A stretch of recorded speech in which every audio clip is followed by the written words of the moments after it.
disclosure, I'll talk to you about the kind of cold sores I get, and it's not on the mouth or anywhere else, guys. That's like that you don't. It's actually where you can see.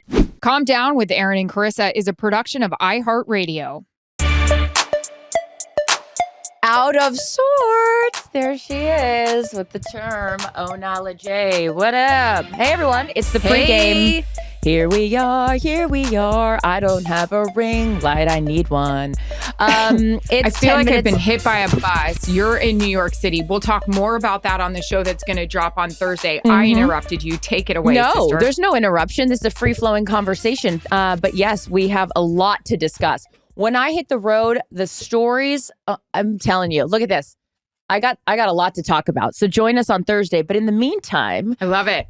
Here's a tease. You guys are the best. I love these questions. I got so excited when I opened up our from our producer Ryan when you guys had submitted these. Done and dusted. Wait for it. My hairdresser is my BFF. She never gets my color right ever. How do I tell her I'm moving on? This is so tough. Okay, you go because I have a thought, but I want to hear it because you're more honest with me. You're more upfront. We've learned this with the BO situation. Right. Which we have to say a lot of our coworkers reached out to us and said, are you talking about us? Are you talking about us? I feel like you just have to be honest. Now, listen, I talk a lot of talk here, but it does take a while. I mean, I look back at my wedding photos. I don't like my color. That wasn't the person I'm using now. I don't like I think you got to be honest because the worst thing about leaving a hair appointment or a Botox appointment or anything like that is when you get home and you're like, I fucking hate this. That sucks. It sucks. You've just spent 3 hours of my life in a chair and I hate money. It. Yep. I've went to a number of different hair gals and guys over the years. And I now go to my friend Bo and I just had to be honest with him about the kind of extensions. Like they weren't like the right hair. They were really bad. And I was like, Bo, what are we doing here? It's not his fault. He's not manufacturing the hair. So you just have to be, I'm so bad at it though. Cause I feel like I'm offending them because it's their job and they want to do the best job or whatever. But yeah, I'm with you.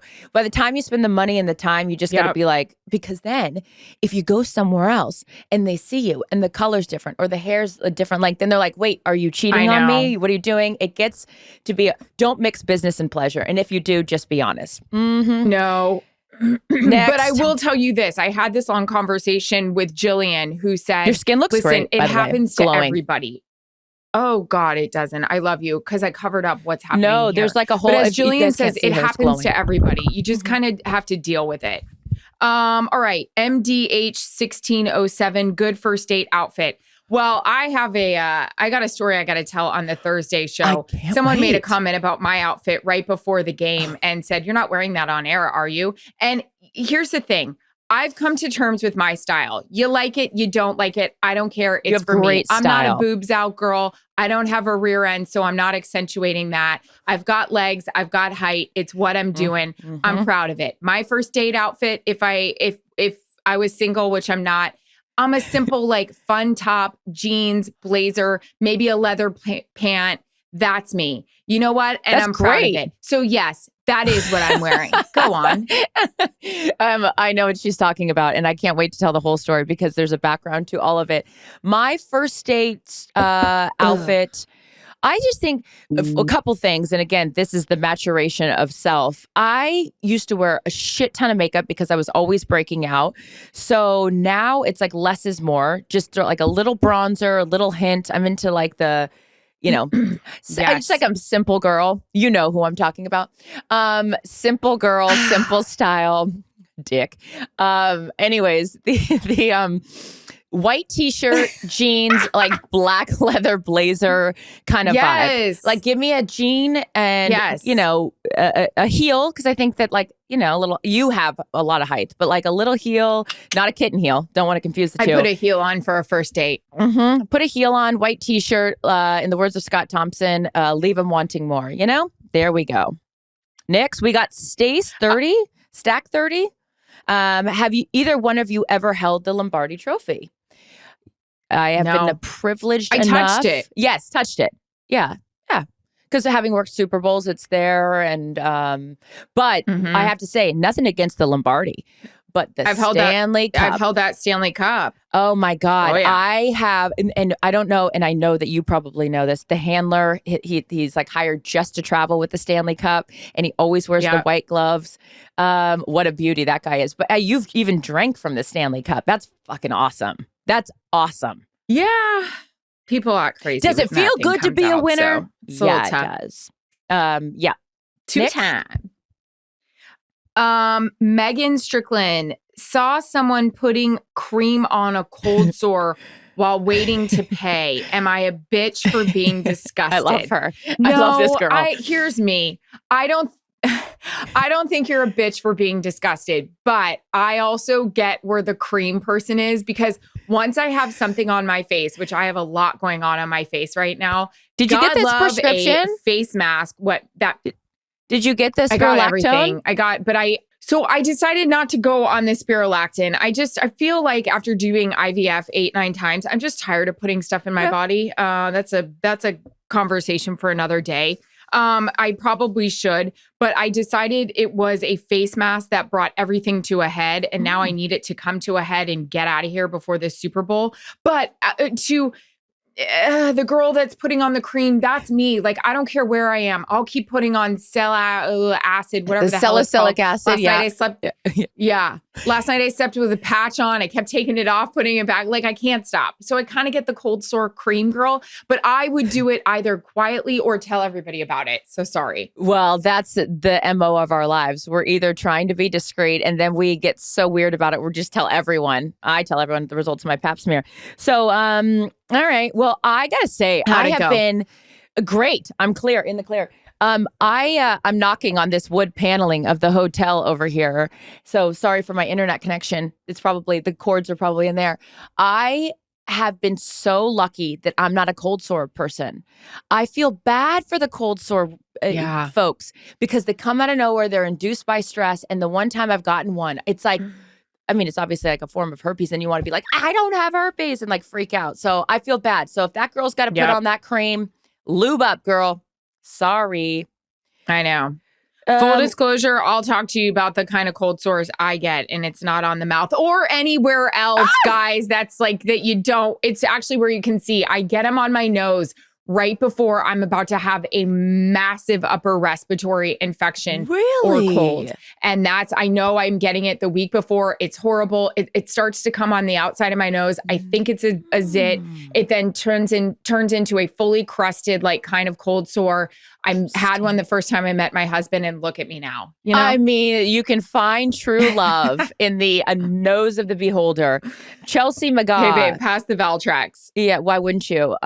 Is this what's the other one? What's in the blue tube? Is that Valtrex? Anyways, I digress. Would you go back to high school if you could? And were you a nerd or a cool kid? I loved high school. I thrived in high school because I had the best group of friends. I'm still friends with majority of all of them. And I think I look back on it, like, I didn't even we weren't party kids. We were just like good old wholesome kids. I remember one time I went to a party, and my friend Annie was like, guys, I got us some beer. And it was like going to be the first time we'd ever had beer. She got O'Doul's out of her parents' like refrigerator. And we're like, bitch, that is non-alcoholic. You're crazy. Like, that's how naive we were to that whole world. I made up for it in college. But yeah, I loved high school. It was pure. It was fun. And I feel bad for anyone that's in high school now, because I feel like with social media and everything, it's different. Like, we had fun, like, hanging out with like the house. There's always like the house. I don't know if you had this, of the one friend of yours whose like parents were cool, and like you could stay up late and do the whole thing. Yeah. So yeah, I loved it. How about you? Meh. I wouldn't go back. No. I loved out of school because I was a dancer. I love my dance studio. I was a cheerleader. I had a lot of fun. It was fine. It was fine. I didn't have really girlfriends at school. I had girlfriends at the dance studio. I was friends with all the boys. Who would have thought? I talked to NBA. Whatever. I had a good group of friends, but I don't know. And it's not like I didn't love it at the time, but looking back on it, yeah. I don't like school. I don't like studying. But now that's all I do. So that's weird. Huh. If I could go back to, I actually really, there was a time where I was like, I want to go back to school. Like, I would appreciate it more now, like the actual studying part of it. I think I would too. I don't have enough to get like another degree or anything. Who am I kidding? But I like the idea of taking like elective classes. Okay, here we go. Last but not least, go ahead, sis. You last one. Your thoughts on reclining the airline seat in coach? It peeves me. Do I need to calm down? It's tough. There's just nowhere. There's no room. The seats are getting smaller and smaller and my smaller. ass is getting bigger. Yeah, exactly. I mean, I was like, I got to take and this isn't being bougie. Like for work, we normally get first class seats, and I think we've earned that right 15 years into this bad boy. But there are times like I didn't want to take a connecting flight that I have to take tonight through Dallas to get to Vegas, so I'm flying coach. And by the way, who cares? Until it's cross country and it's 31A. I checked that seat location and I said, well, ain't that a bitch? But it's tiny, fall asleep, call it a day, or have a lot of wine and pass the fuck out. Yeah. Everyone has a right to recline.